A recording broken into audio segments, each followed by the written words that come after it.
అందరికీ నమస్తే. Welcome to Srivalli's recipes. సంవత్సరం పాటు నిల్వ ఉండే ఆవకాయ పచ్చడి పట్టాలంటే ఇంకా ఏప్రిల్, మే నెల దాకా వెయిట్ చేయాల్సిందే. కానీ ఈలోపే ఆవకాయ టేస్ట్ రుచి చూడాలంటే తప్పకుండా ఈ ఇన్స్టెంట్ పికిల్‌ని ట్రై చేయాల్సిందే. ఈ పచ్చడి పట్టడంలో మా అమ్మ స్పెషలిస్ట్ కాబట్టి ఈ పచ్చడిని తనతోనే తయారు చేపిస్తున్నాను. అమ్మ ఆవకాయని ఎలా మర్చిపోలేమో, మా అమ్మ చేసే ఈ ఆవకాయ పచ్చడి రుచి ఎప్పటికీ మర్చిపోలేము. అంత టేస్టీగా ఉంటుంది. సో, ఈ ప్రాసెస్‌ని మీతో కూడా షేర్ చేసుకుంటున్నాను. ఇప్పుడు వచ్చే మామిడికాయలు చాలా లేతగా ఉంటాయి కాబట్టి ఈ పచ్చడి ఎక్కువ రోజులైతే నిల్వ ఉండదు. కేవలం ఒక వారం నుంచి 10 రోజుల్లోపే ఈ పచ్చడిని వాడుకోవాలి. అప్పుడే పచ్చడి రుచి బావుంటుంది. పచ్చడికి మేము 3 మీడియం సైజ్ మామిడికాయలను వాడుతున్నాం. మీరు ఏ రకమైన మామిడికాయనైనా వాడుకోవచ్చు. ఇలా చూపిస్తున్న విధంగా చిన్న చిన్న ముక్కలుగా కట్ చేసుకోవాలి. ఇక్కడ మేము ప్రిపేర్ చేసుకున్న ముక్కలు ఆల్మోస్ట్ ఒక తవ్వకి ఈక్వల్గా వచ్చాయి. ఈరోజు నేను చెప్పేవి ఆల్మోస్ట్ ఒక 3 మీడియం సైజ్ మామిడికాయలకి లేదా ఒక తవ్వ కొలతలతో ఉంటాయి. మీ క్వాంటిటీ తగ్గట్టుగా ఇప్పుడు నేను చెప్పే మెజర్మెంట్స్ని అడ్జస్ట్ చేసుకోండి. సో మనం తీసుకున్న 3 కాయలు లేదంటే ఒక తవ్వ ముక్కలకు 2 వెల్లుల్లిపాయలు, పావు కప్పు ఆవాలు, ఒక పెద్ద స్పూన్ మెంతులు, అర టీ స్పూన్ జీలకర్ర, సరిపడా నూనె. సో ముందుగా ప్యాన్ పెట్టుకుని దీంట్లో మెంతులను వేసి చాలా లో ఫ్లేమ్లో పెట్టి వేయించుకోవాలి. మెంతులు వేయించేటప్పుడు పొయ్యి చాలా లో ఫ్లేమ్లోనే ఉండాలి, లేదంటే మెంతులు మాడి పచ్చడి రుచి పాడవుతుంది. చాలా నిదానంగా లో ఫ్లేమ్లో మెంతులు ఎర్రగా వచ్చేంత వరకు వేయించుకోవాలి. ఇలా ఎర్రగా వచ్చిన మెంతులను తీసి పక్కన పెట్టుకోవాలి.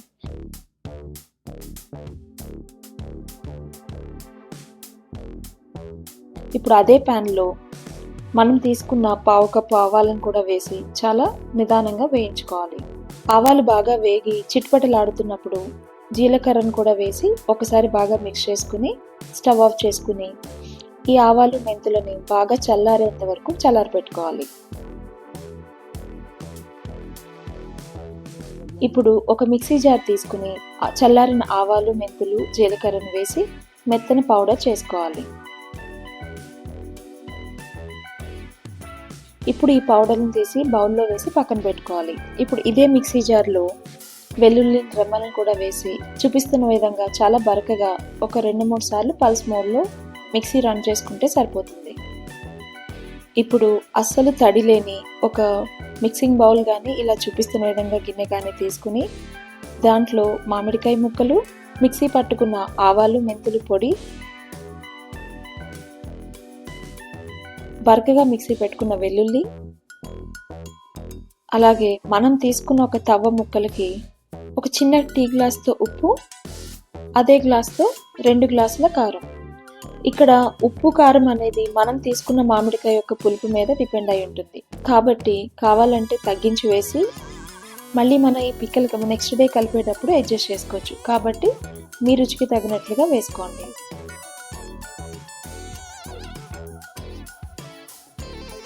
ఇలా మనం వేసుకున్న డ్రై ఇంగ్రీడియంట్స్ అన్ని ముక్కలకి బాగా పట్టించుకోవాలి.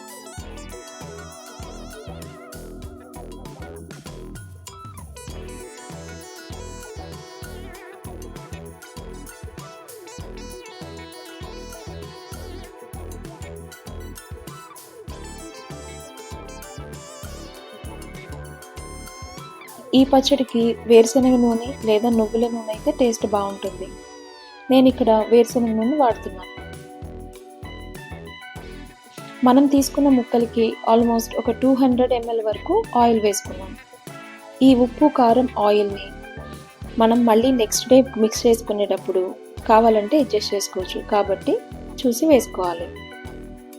మనం వేసిన స్పైసెస్ వల్ల మామిడికాయలోంచి కూడా వాటర్ రిలీజ్ అయ్యి ఆయిల్లో కలుస్తుంది.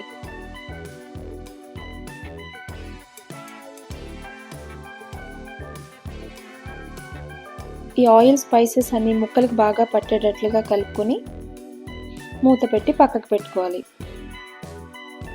దీనిని నెక్స్ట్ డే చూస్తే ఇలా మనం చూపిస్తున్నట్లుగా ఆయిల్ రిలీజ్ అయ్యి ఉంటుంది. ఇప్పుడు దీంట్లో మీకు కావాల్సిన ఉప్పు, కారాలని అడ్జస్ట్ చేసుకుని, అలాగే నాకు ఇక్కడ ఆయిల్ తక్కువైంది కాబట్టి నేను దీంట్లో ఒక 50 ml వరకు ఆయిల్ వేశాను.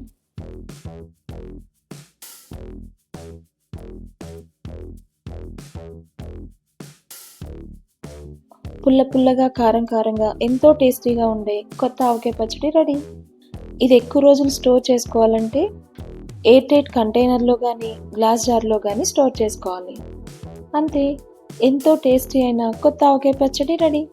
మీరు కూడా ఈ పచ్చడిని ట్రై చేసి మీకు ఎలా వచ్చిందో కమెంట్ సెక్షన్లో మెన్షన్ చేయండి.